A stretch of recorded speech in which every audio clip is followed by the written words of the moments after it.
Hey, my name's Casey. I'm Colin. Welcome to the channel. Yep. So the format of the show, as you know, we're going to start with a current topic, then we're going to get into some main topics, and then we're going to do a gas or pass. So you'll see how that works. So, Casey, what's the current topic? This is so current, I'm not sure you've seen it yet. Okay. I'm ready. All right. New current topic. And we can kind of talk generally about these, but there is a new pedal out by J-Rocket Audio. It is a new compressor pedal, the Air Child. Have you seen this? Okay, I saw a picture of it, have no idea what it's about. Okay, so it's another one of these studio compressor pedals. Like the Cali 76? Yeah, it's like a Cali 76, which has been discontinued. I guess everybody's like waiting on pins and needles to get to the Cali 76 2.0 or whatever. Didn't know that. I guess they're getting ready to release it. I think I could be wrong. So what's the whole new rocket pedal then? Well, it's another. I'm not for sure which studio compressor it's mimicking. I don't know. It's kind of the knobs kind of look kind of navy to me. But I don't know what kind of, which doesn't make sense. But I'm not for sure what compressor exactly is mimicking, but it's definitely mimicking another studio compressor. And we don't have to talk necessarily about just that compressor itself, which is kind of the current topic. But I'm kind of over these studio compressors. Like, it's cool, I get it, it's awesome, it's nice to have them in pedal format and hang out with them. To be fair, you're not a compressor guy, so I don't think you can say that. I've tried You so haven't hard. tried the studio ones though. Well, you've only tried like the Dynacomp, stuff like the that. Pulp and Peel. Pulp and Peel, yeah, that's a great one. You like that one. I like it, but yeah, maybe it's just like it would be a great tool. Like, I feel like the Pulp and Peel is a great tool to have to be able to throw on a board if I want to, but I think the likelihood of it staying on my board all the time for what I do doesn't make a lot of sense. I guess it's pretty gig dependent, because sometimes we can get in, we go out and play some places that's pretty countrified. Yeah. So we can get into some chicken picking. Yeah. And, a compressor like that's great, but I almost, then I want a pretty squashed compressor. I'm not for sure if I'm exactly looking for a studio style compressor, which the studio style compressor is also really cool for that, like Mike Landau, real clean, ultra double compressed. My only thing is, so in a live situation, yeah, what's it gonna matter? Well, like compared to like if you did an ego compressor. Like, I don't know anything about it. This might be the best compressor on the market. I don't know. It definitely could be. But But in a live situation, Wampler just put out another compressor too. Okay, that's another topic for another day. Yeah. But oh yeah, that's true. I forgot. Yeah, they just put another one out after they just put out a signature compressor for what's his. Okay, we're off topic. We're off topic. Okay, sorry. But for real, like in a live situation, like we're not playing places where people's really going to be able to tell the difference. No. We're also, but it's a feel thing. Yeah, it is a feel thing. It's a feel thing. I also think it'd be different, like if we're playing in a home studio type of thing. That would be great. I see it for that. That would be great. Yeah. I also don't know, like some compressors are EQ based. Like I love the idea of the color box. Oh, the color blocks. Yeah, thanks. The color box, like I love that idea. Yeah. I just don't know how usable it is for me on a day-to-day basis. Yeah. Like, first of all, it takes up a lot of real estate on my board. Yeah. And that's something I don't really deal with much. Right. I don't know. To me, it has its purpose. Yep. But for what I do, I bet it, because knowing J-Rocket, it's an amazing pedal. It's probably a killer compressor. And they were due for another compressor. I'm glad they put out a new compressor. They had that like squeeze compressor. I don't know if you remember that. It's kind of in the same box as like the Touch overdrive they have. And they definitely were in need of a compressor. They put out this studio style compressor, and I thought it was a cool idea. mm-hmm. Do I think the market really needs another one right now? Probably. The market doesn't really need anything right now, let's be honest. Yeah, true. But I was not excited. I saw it come out, I was like, cool. Mm-hmm. But it's, I don't know. It's just one of those things. Yeah. So, not for me. Not for you. Okay, let's jump in this first main topic then. Well, I wanted to talk about some gear. Like, this is you saying to yourself, gear that I just don't understand. Not that I don't understand like how it works or why it works, but I just don't understand why people are so in love with this gear. There's a handful of things that are out there for me. Obviously modelers. Okay, that's a touchy subject. It's touchy. We just took We're gonna get canceled. half the people out. But modelers are one of those things for me. I just don't understand why we need to do that. I also there's a ton of stuff out there. There's tons of amps out there. But is there any gear that spikes for you? Is that I just don't understand why people are so like crazy about this gear. For me, it's a lot of these like. For me, I'm probably more of a traditionalist when it comes to guitars.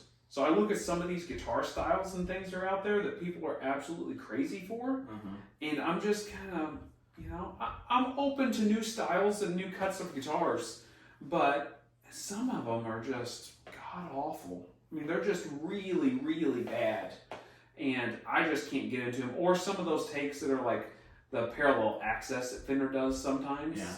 That it's like a Strat and a Tele mixed, and like some of these they I have think for cool like combinations. I think for like shoegaze type stuff and like for like obscure music stuff that we don't play, stuff that we maybe don't even appreciate as much. Right. If it's that bill, I mean, it's not for everybody. I don't understand it. Is what I'm saying. Is there some gear out there that you can look to and say, well, I mean, even I can understand like a triple rectifier. Like I get that 5150. Totally get that. Yeah. Shreddy McShredderson guitars. I totally get that. I can dig that a little bit. So don't judge me because we all know how I started playing guitar, and I wanted a Bogner Uberschall really bad. Yeah. Because I was big into heavy metal. Yeah. Still kind of want one. Not gonna lie. It'd be fun. It would be really cool. I get it. It's a cool like niche thing. Yeah. Stuff I don't get though. I don't get granular delay.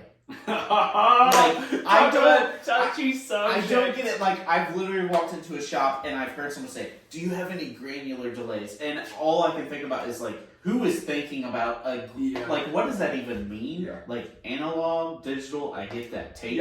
Yep. I don't even know what a granular delay is. Well, I know what it is. It's something I don't want. Yeah. It's something I don't want.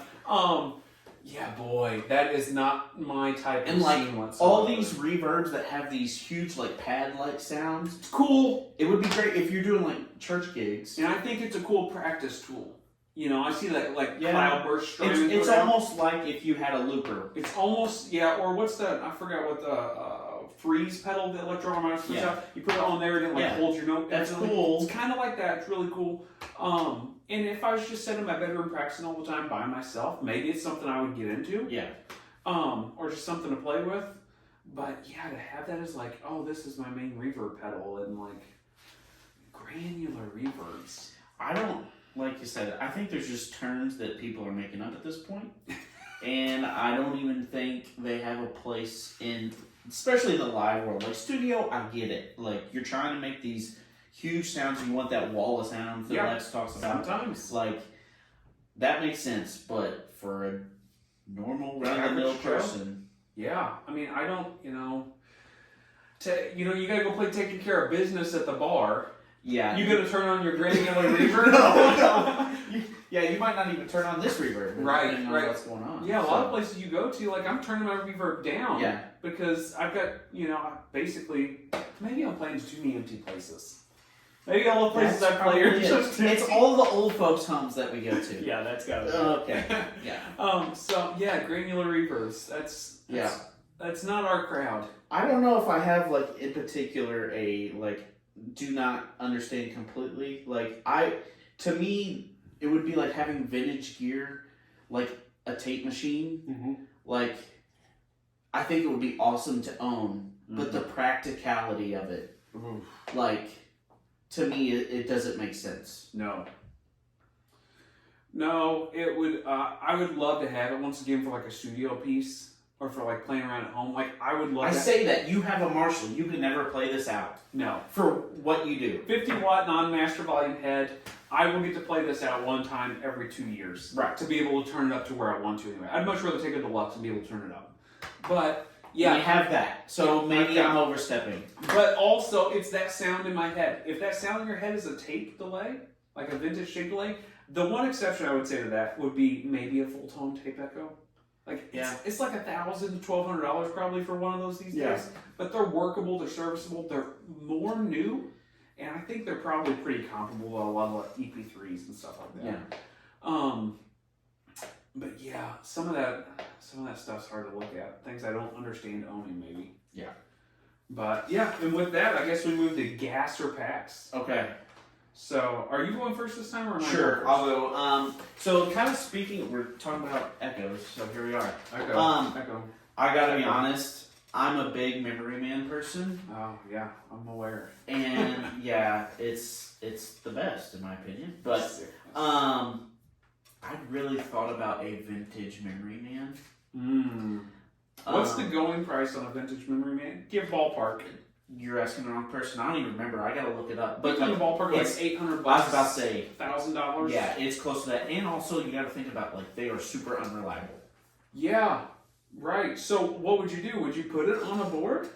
That's the thing. It would be like this. It's almost like a wall piece. Yeah. Like you can never use it. Yeah. You But only it is play that at home. sound in your head. Like It's the sound in your head. I mean, I love a Memory Man, but am I gonna be able to fix it when it goes down?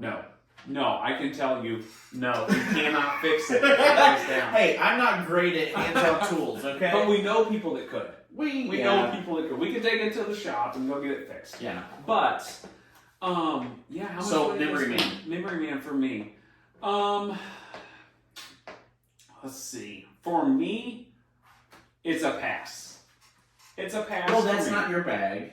I love the sound of a Memory Man, and I would love to own a Memory Man if I could find it for $100. The only way I would be able to do it is if it was my main delay sound that I absolutely loved. It's gonna have to go on a big board, and I've been trying to get away from big boards. Yeah. I don't want a spaceship I gotta control down there. Yeah. It's going on a big board, and then guess what? Once it gets on a big board, because I'm so worried about that Memory Man switch and everything that's going on, Yeah. I want it on a switcher. That's Because true. I want to save that, bypass switch as much as I can. So I'm going to put it on a switcher where I don't have to touch And it. if you're like me, you're avoiding switchers because you don't think you need it. You know? I'm not saying I necessarily need it. Yeah, but- everyone needs a switching board. You know, Yeah. let's have a command center Yeah, that's why I'm at switching down. a old folks home bar gig. Yeah, you know? there we go. Well, I'm trying to switch to like a nano board. I have made the move. Well, I say that. I've got both now. I've got a big board and a small Yeah. board. Yeah, you're a grown up now. I'm a big boy. So for me, it would be a pass. But if it was my number one delay sound and I had to have it, I think I would probably gas on it and probably maybe put it on my big board that I don't take out real often because that's the one I take out less. Yeah. And put it on a true bypass loop and flip it on and off. And pray it doesn't break during the gig.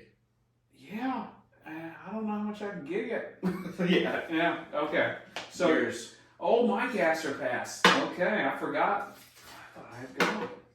Oh, gas or pass. This might fall in the same category. Okay. Okay. We're going another pedal route. Okay. We're pedals heavy kind Yeah. of today, aren't we? That's part of it. Man, guitar players into pedals? I Who'd know. have thought? I know. All right, gas or pass. The Chase Bliss CXM. What is it? Well, that's that. Okay. Oh, you know what it is. You just don't realize what it is. Okay. You're thinking of all those other Chase Bliss pedals. Yeah. This is the series of pedals with the sliders. Oh, So they've got the the big old- EQ. Yeah, they've got the overdrive, and then they've got the reverb one. Okay. So either one of those, I'm not talking about one in specific. I wrote down CXM, but either one of those pedals, is it a gas or pass for you? Because for me, like it's kind of, it would be cool to have another one of those cool studio tools to have.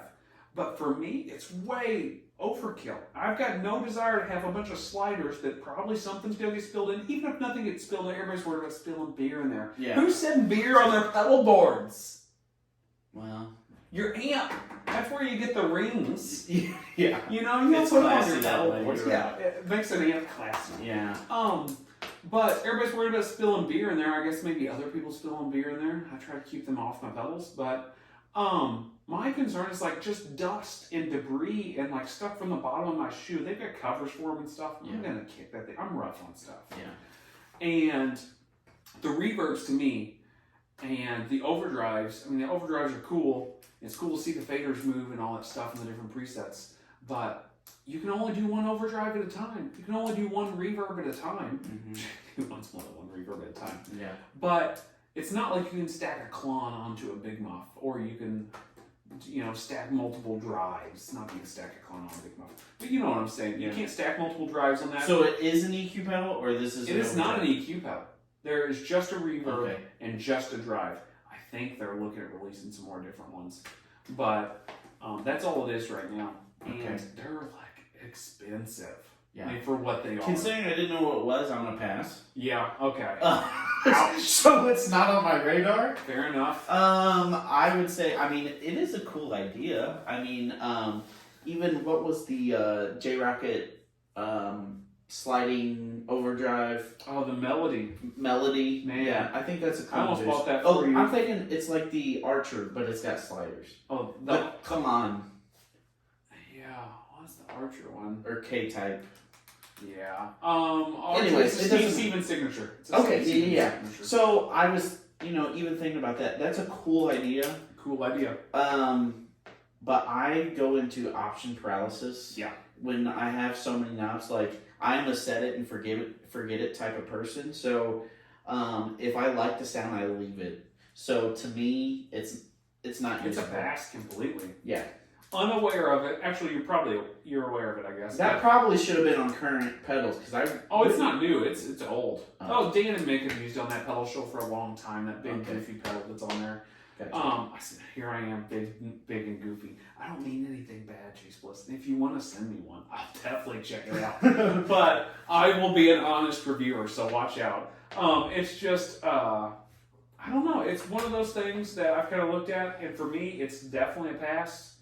I've got zero interest in having that style of pedal on there, and I don't want a bunch of MIDI control situations where I've got to control MIDI. Yeah. MIDI's no fun. Yeah. So, okay, I guess that's that. Main topic. All right.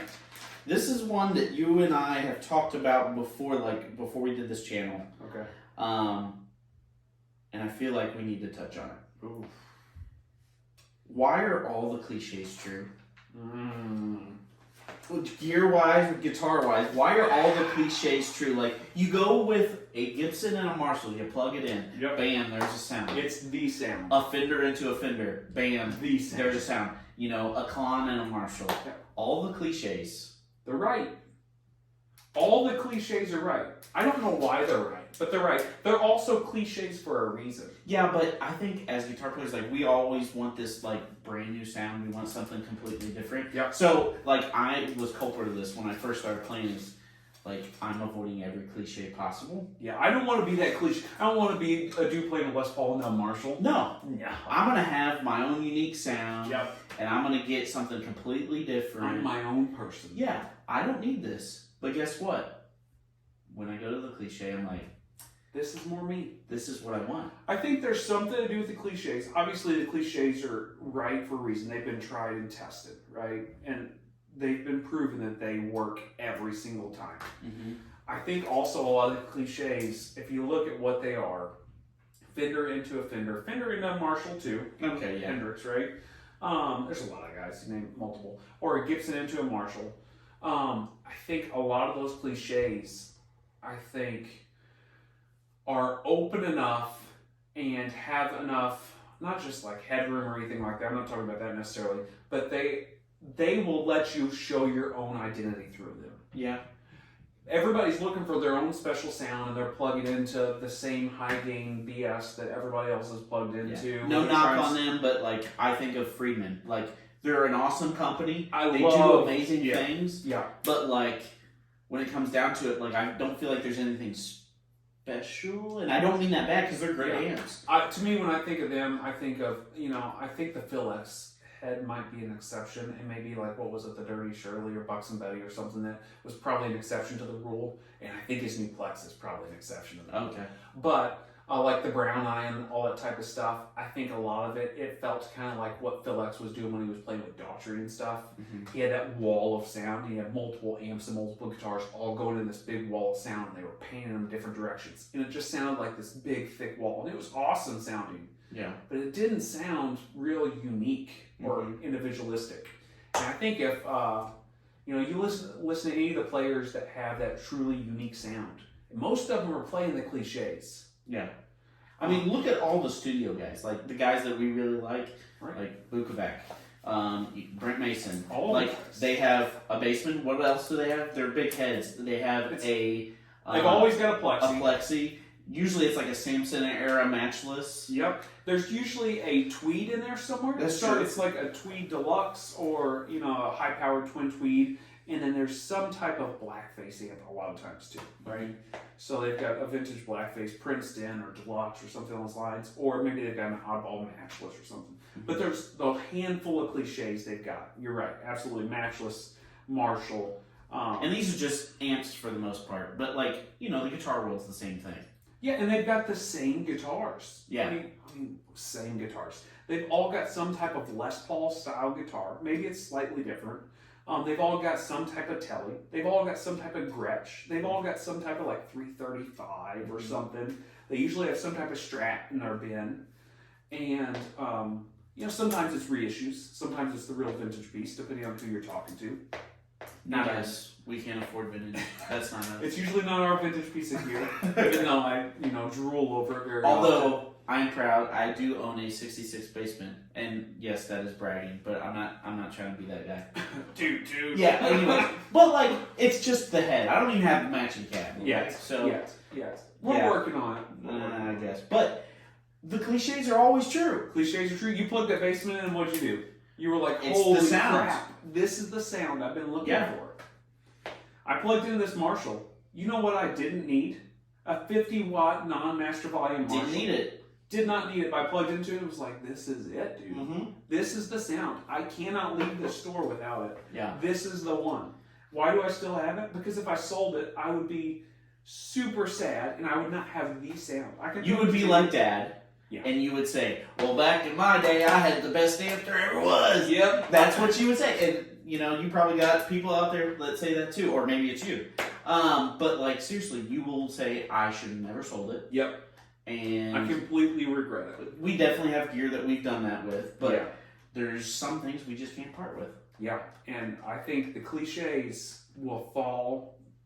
I think if you go plug them in. I should say, we should give this a caveat, because if you're into classic sounds, because if you are into anything that's not classic, let's say some fusion type, some prog rock, some things that call for different sounds, cliches might not be your thing. I would say though, on that term, those guys, the big hitters in there, you used to talk about the big hitters in jazz or whatever. If you look at their cliches, because those guys have the same cliches. We're just into the classic rock. I guess that's true. In Southern rock, they've got their own cliches. Yeah. I guarantee those jazz guys, most of those guys are playing hollow body, Gibsons and stuff like that. Yeah. Maybe it's custom made sometimes. You don't know what you're talking about. Let's be honest. No. When it comes to that, but I know there's definitely cliches in that platform. Yeah. Just like there in super heavy metal world, there's a lot of dudes playing. Or bluegrassers. Yeah. There's a cliche for each type of music we play. But Yep. The reason why the cliche is there and why they're always right is because they've been tried, tested, and when you plug into them, you find that sound. yeah.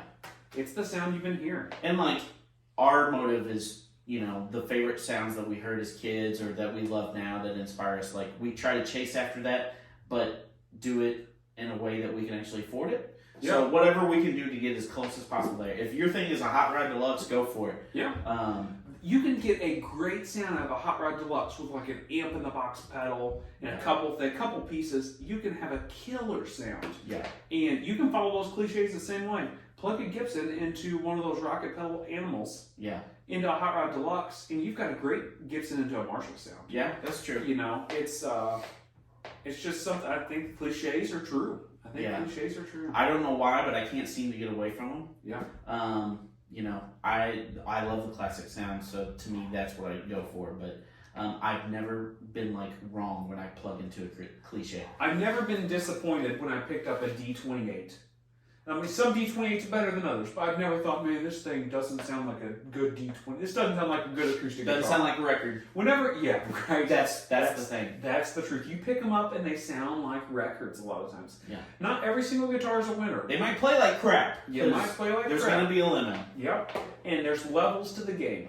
You know, I guarantee a 1934 D28 is completely different than the brand new off the factory floor. Yeah. But you still pick up a D28 and it's going to sound like the acoustic guitar you've been hearing for years. Yeah.